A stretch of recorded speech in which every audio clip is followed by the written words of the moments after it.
అనుకుంటా ఇక ఈ ఇష్టం ఉన్నట్టు మాట్లాడుతూ ఉంటాడండి. ఈయనేదో సాఫ్ట్వేర్ ఇంజనీర్ అన్నట్టు. ఈయన ఏమైనా సాఫ్ట్వేర్ ఇంజనీరింగ్ అయితే చేయలే, ఎంఎస్సి పొలిటికల్ సైన్స్ చేసినట్టు. ఈయనకైనా సాఫ్ట్వేర్ కంపెనీ ఉందా? ఈయన కంపెనీలో రిక్రూట్మెంట్లు అయినాయా?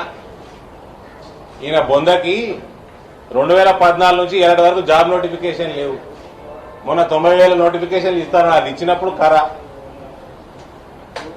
ఆ ఫీల్డ్ అసిస్టెంట్లని మళ్ళీ ఇలా మాట్లాడండి. ఇంతకుముందు మాట్లాడేది కూడా వినిపిస్తాయి. ఇప్పుడు మీకు ఫ్లైట్లాట ఈయన చిన్న ఉన్నప్పుడట 3 గంటల కూడా వచ్చాట.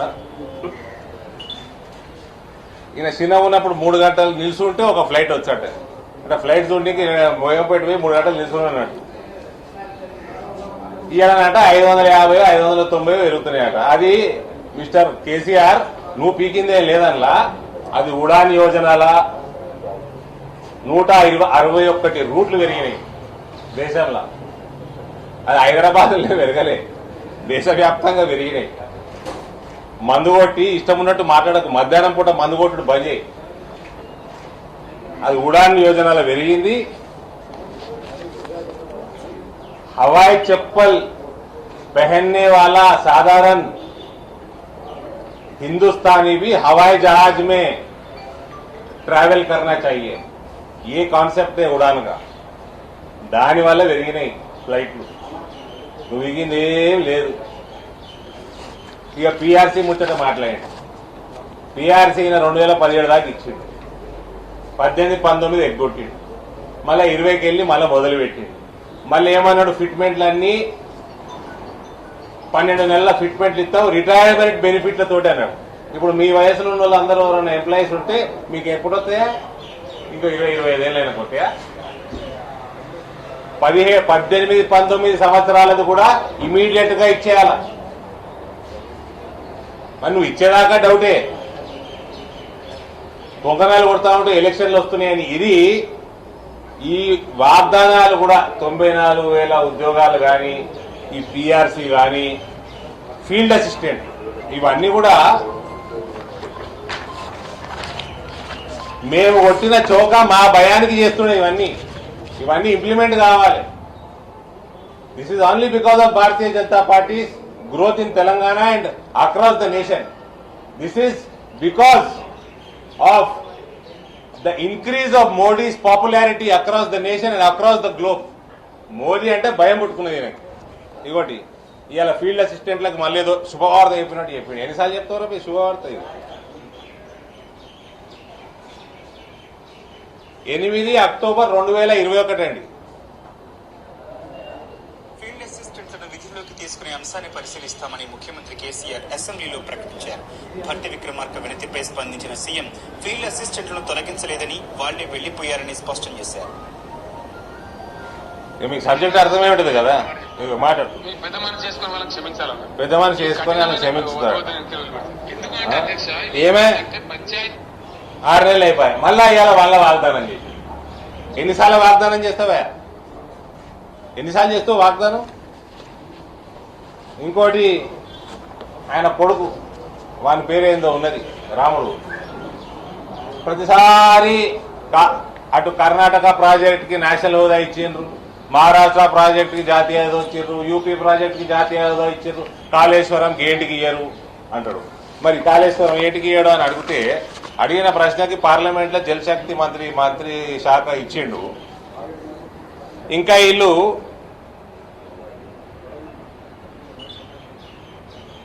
80,000 కోట్ల 80,190 crores కి వాల్యూడ్ ప్రాజెక్ట్ ఇది 2015-16లో.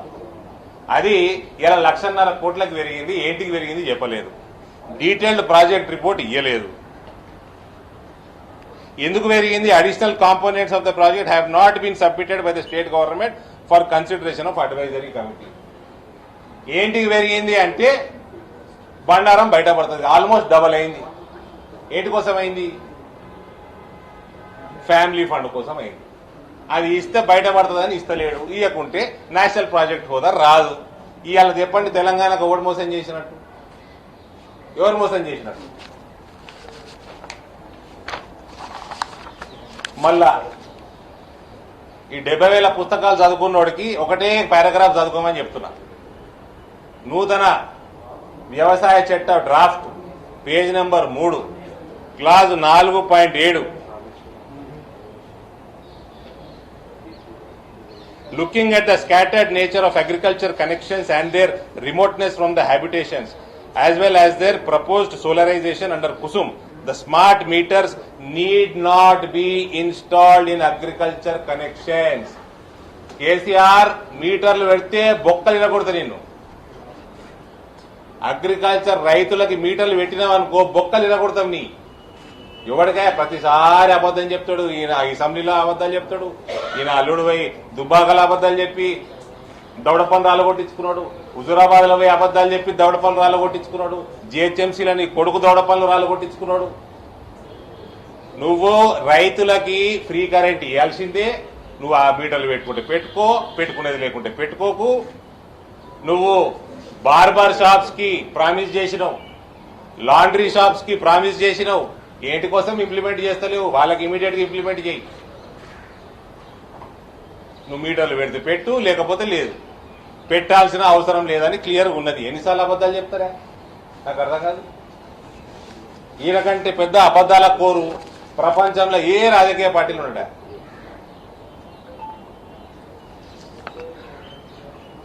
ఐఏఎస్ ఆఫీసర్లు, ఐఏఎస్ ఇది సెంట్రల్ సర్వీస్. నీ అట్లాంటి వాళ్ళు చేయబట్టి రీజనల్ పార్టీస్, ఫ్యామిలీ పాలిటిక్స్, పొలిటీషియన్లు మీ ఫ్యామిలీ పార్టీలు చేయబట్టి కొందరు ఆఫీసర్లని ఇష్టానుసారంగా వాడుకుంటున్నారు. మీరు చేస్తున్న కరప్షన్కి ఆఫీసర్లు, ఇంతకుముందు మన రాష్ట్రంలో ఆఫీసర్లు జైలుకు వచ్చిన దాఖలాలు కూడా ఉన్నాయి. ఈయన దిగిపోయినాక జైలుకు పోతారు కూడా మళ్ళా కొందరు. ఈయన అతి త్వరలో దిగుతాడు, దిగినాక జైలుకు పోతారు. అట్లాంటి పనులు చేయొద్దు. ఐఏఎస్ ఆఫీసర్లని, ఐపీఎస్ ఆఫీసర్లని రాజకీయంగా వాడుకోవద్దు. ఇటువంటి కారణాల వల్లనే సెంట్రల్ గవర్నమెంట్ వాళ్ళ సెంట్రల్ సర్వీసెస్ లో ఉన్న ఉద్యోగస్తుల్ని వాళ్ళు కంట్రోల్ పెట్టుకుంటున్నారు. బాజాప్తా పెట్టుకోవాలా, బాజాప్తా పెట్టుకోవాలా. ఫస్ట్ తెలంగాణ ఇంప్లిమెంట్ కావాలి. ప్రతిసారి అవే పాత గ్రామోఫోన్ రికార్డు, చెప్పిన అబద్ధాలు చెప్పుకుంటా అసలు కేసీఆర్ మాట్లాడితే వినబుద్ధే అవుతలేదు. ఈ మధ్య వింటలేం కూడా. ఇక మీరు పంపిస్తారు కదా మెసేజ్లు, అవి చూసుకొని మళ్ళా అబద్ధం మాట్లాడినా అని మేము రియాక్ట్ కావాల్సి వస్తుంది. Is an outdated fellow, is a rejected fellow, is an unwanted fellow today in Telangana. You will be throne out at the earliest opportunity. మళ్ళా గంటలు మళ్ళా సోది పెడతా ఉన్నాడు. ఈయన మా ఎమ్మెల్యేలు ముగ్గురిని తీసుకోమని కోర్టు చెప్పింది అసెంబ్లీలోకి. కోర్టు ధిక్కారం, తీసుకుంటలేడు. హిజాబ్, యూనిఫామ్. ఆవురా నాయన, మరి నువ్వు టీఆర్ఎస్ పార్టీ మీటింగ్ పెడితే గులాబీ ఇదెందుకు వేసుకుంటావు? వేరే రంగు వేసుకో. వీళ్ళందరి గులాబీ కండువలు వేసుకొని రమ్మంటావు కదా ఏంటికి? అందుకే చాలా మంది బీజేపీ చాలా మంది ఉన్నారు. వాళ్ళందరినీ డెమోక్రసీ, వాళ్ళ ఫ్రీడమ్ ఇచ్చేసి వాళ్ళు కాషాయ కండువ వాళ్ళే వేసుకొని వస్తారేమో. ఏంటికి పెట్టినావా? యూనిఫామ్ అని ఏ స్కూలోడో కాలేజోడో పెట్టుకుంటే యూనిఫామ్ పాటించాల్సిందే. నువ్వు తెస్తున్నావు మత కలహాలు, మతాల మధ్యలో చిచ్చు. నీలాంటి మూర్ఖులు, ఫ్యామిలీ పార్టీలు, ఓటు బ్యాంక్ రాజకీయాలు చేసే పార్టీలు తీసుకొస్తున్నాయి. తరిమి కొట్టాల్సింది మిమ్మల్ని. బైండ్సాలు ఏమైంది? ఏం పీకినావు ఏడాదాకా? హిందువులకు పనిష్మెంట్ ఇస్తున్నావు, ముస్లింలనేమో రాజ్యం వెళ్తున్నారు బైండ్సాల. హిందువుల ఇళ్ళు గాలి పెడుతుంటే ముస్లింలను కాపాడుతున్నావా? దౌర్భాగ్యపు ప్రభుత్వం నీది, హిందూ వ్యతిరేక ప్రభుత్వం నీది. వంగ పెడతాం బిడ్డ. ముక్కు గుడి భూమి మన కడపగాడ ముక్కు రాపిస్తాం నిన్ను, నువ్వు చేసిన తప్పులకి పాపాలకి హిందువుల మీద. ఆడ ఎంఐఎం కూడా మనం మాట్లాడంగానే మిలిటరీ వాళ్ళని కూడా బెదిరించే స్థాయికి వెళ్ళిపోయాడా ఈయన కొడుకు. ఆడ ఎంఐఎం కూడా ఎమ్మెల్యేకి బాధ అయితే ఆర్మీ, టోటల్ మిలిటరీ, మన త్రివిధ దళాలని కూడా కరెంటు బంద్ చేస్తాం, నీళ్లు బంద్ చేస్తాం. బాగా వాయించినట్టున్నారు. దేశవ్యాప్తంగా మస్తు వాయించారు నీ కొడుకుని, బుద్ధి లేని కొడుకుని. నువ్వేమో తాగి వస్తావు, ఆయనేమో అవి తీసుకుంటాడు, తీసుకొని వచ్చి ఇష్టం ఉన్న వాగుడు బాగుతున్నాడు ఆయన. టోటల్ గా ఇలా బంగారు తెలంగాణ కాదు, గంజాయి తెలంగాణ చేసి పెట్టింది. తెలంగాణలో ప్రతి గ్రామంలో గంజాయి విచ్చలవిడిగా అమ్ముతా ఉన్నారు. బిడ్డ యూనిఫామ్ అంటే యూనిఫామ్, రేపు యూనిఫామ్ సివిల్ కోడ్ వస్తే తెలంగాణలో ఫస్ట్ ఇంప్లిమెంట్ చేయాలి. లేకపోతే నిన్ను బొక్కలిలో కొట్టి బయటికి వెళ్ళగొడతారు నీకు ఎలక్షన్లు రాగానే. ఇక నిన్ను బొక్కలిలో కొట్టి రాజకీయంగా మిమ్మల్ని బొందబెట్టాల్సిన బాధ్యత కూడా ఇలా నేను మీడియాలో చదువుతా ఉన్నా, ఎంపీలకు ఇచ్చిండు మా ప్రధానమంత్రి గారు. నా జీవితంలో నాకైతే చాలా సాటిస్ఫాక్షన్. ఆ బొక్కలిలో కొట్టే పని 2019లో నీ కుటుంబాల నేనే ఇచ్చిన. ఇందూరు ప్రజల దయ వల్ల నీ బిడ్డని ఇవాళ ఆమె రాజకీయ భవిష్యత్ ఏందో టోటల్ గా కన్ఫ్యూజన్ లో పడిపోయింది. నీ కొడుకు కూడా సిరిసిల్లాల అదే స్థితి కల్పిస్తాం రానున్న అసెంబ్లీ ఎన్నికల్లో. ఇప్పుడు యూపీ అయిపోయింది, వేరే వేరే రాష్ట్రాలు అయిపోయినాయి. నెక్స్ట్ టార్గెట్ తెలంగాణలో నీ ఏదైతే ఫ్యామిలీ దౌర్జన్యం కొనసాగుతా ఉందో దాన్ని నడ్డీలో కొట్టే బాధ్యత భారతీయ జనతా పార్టీ.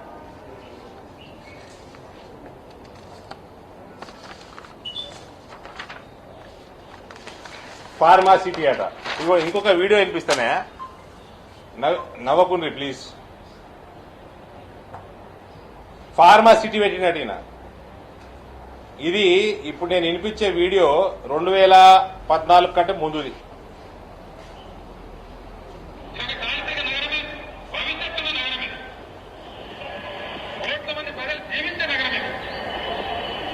తెలంగాణ వచ్చిన తర్వాత ఈ నగరం ఉండదు.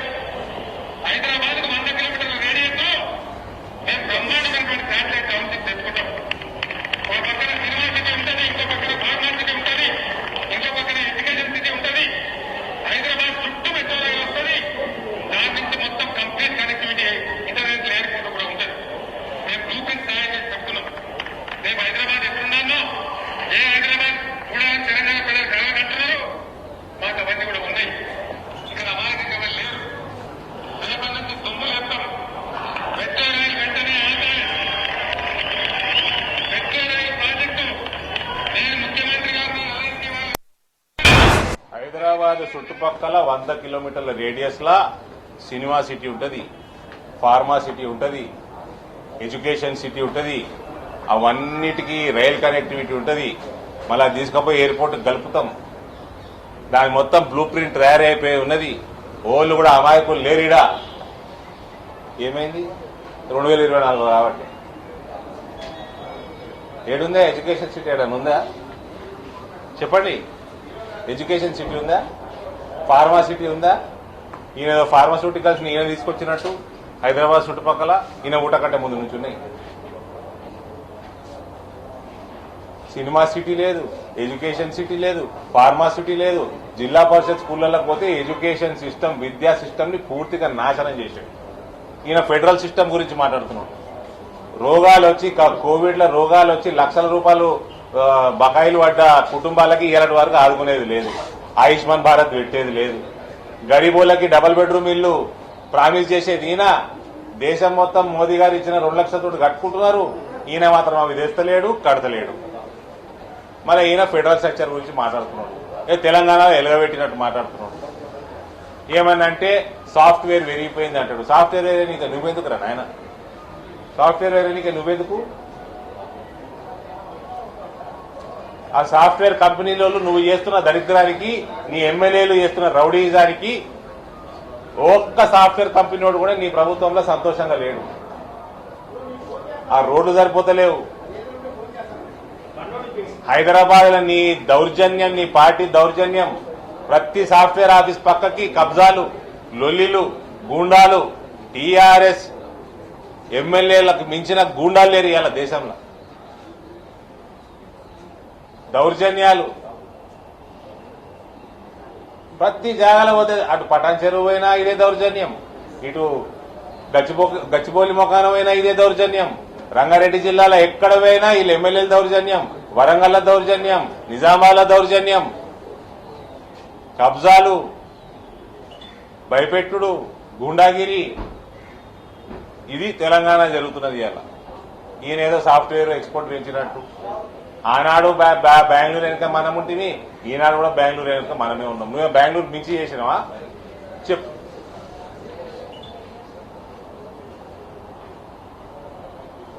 మొన్నటి వరకు ఎలక్షన్స్ రిజల్ట్ కన్నా ముందు కేసీఆర్ రంగమేశ్వర మొత్తం పెట్రోల్ పెయింట్ పట్టిస్తారు, అన్ని కలుపుకోవడం ప్రాంతీయ పార్టీలు.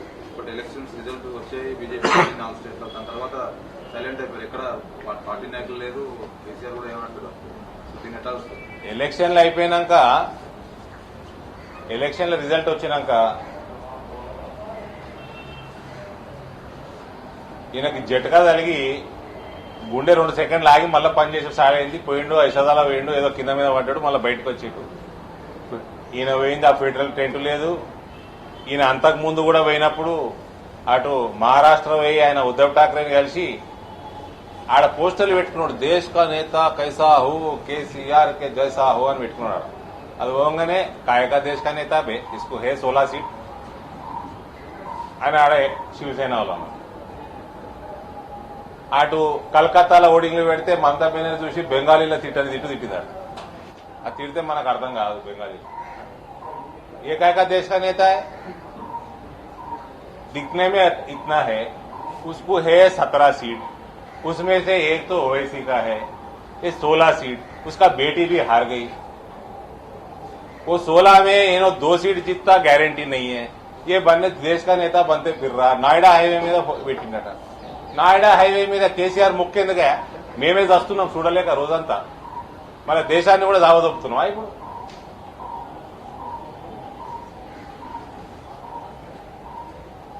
ఎందుకంటే ఇట్లా ప్రశ్నలు అడిగి నన్ను వాస్తవాలు మాట్లాడిస్తారు. దళిత రక్షణ నిధి కూడా పెడతాడు, దళితుల కోసం కృషి చేస్తామని కూడా చెప్తాడు. ఏంది దళిత రక్షణ నిధి? దళిత బంధు కాకుండా వాళ్ళ కోసం సపరేట్ గా నిధి కూడా పెడతామని చెప్పి. దళిత బంధు వచ్చిందా? అది కాకుండా సరే, నువ్వు నిధి అంటే నాకు ఎన్ఆర్ఐలు గుర్తుకొస్తుంది. ఇప్పుడు ఎన్ఆర్ఐ సెల్లు 500 కోట్ల నిధి ఏమైంది? కేసీఆర్ కావాల్సింది దీని డాక్టర్. ఇలా చెప్తాడు, రేపు మర్చిపోతాడు. ఫస్ట్ ఆ యశోద యాజమాన్యం నేను చెప్తున్నా, ఫస్ట్ ఎప్పుడు కేసీఆర్ వచ్చినా ఫస్ట్ మెంటల్ డాక్టర్ చూపెట్టాడు. దిమాగ్ ఠికానాలో లేదు. ఎన్ఆర్ఐల నిధి ఏమైంది? ఎన్ఆర్ఐ నిధి 8 సంవత్సరాలే ముఖ్యమంత్రి. ఎన్ఆర్ఐలకు నిధి లేదు. ఎన్ఆర్ఐల దళితులు లేరా? మస్తు మంది ఉన్నారు. మళ్ళీ ఇప్పుడు దళిత బంధు ఏది? మళ్ళీ ఏమనంటే ఇప్పుడు దళితులకి నిధి అంట. నీ కుటుంబానికి, నీ బిడ్డ కొడుకు నిధి తప్ప నువ్వు ఇప్పటి వరకు ఎవ్వడికి ఏమి సమకూర్చింది లేదు.